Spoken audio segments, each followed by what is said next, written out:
Somogy megye kellős közepében van ott egy kis fatornyos falu, kicsiny házak egymás mellett szépen, s minden házon van egy zöld zsalu. A férfiak mind elmentek régen, az asszonyok csendben sírnak ott. Mikor este fönt a magas égen kigyúlnak a fényes csillagok.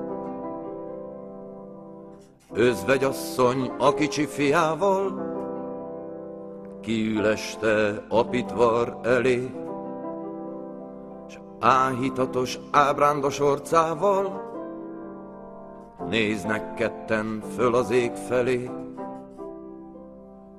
Édesanyám, mondja meg azt nékem, hogy odafönt vajon mi ragyog? Mit jelentenek ott fönt az égen azok a sok fényes csillagok?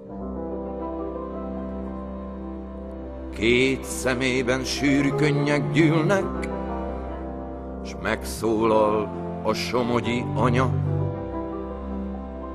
Az egyik egy szakaszvezetővé, a másik egy káplár csillaga.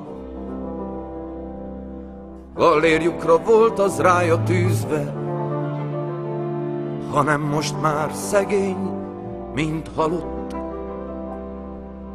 Az angyalok felvitték az égbe, s ott ragyognak fent a csillagok.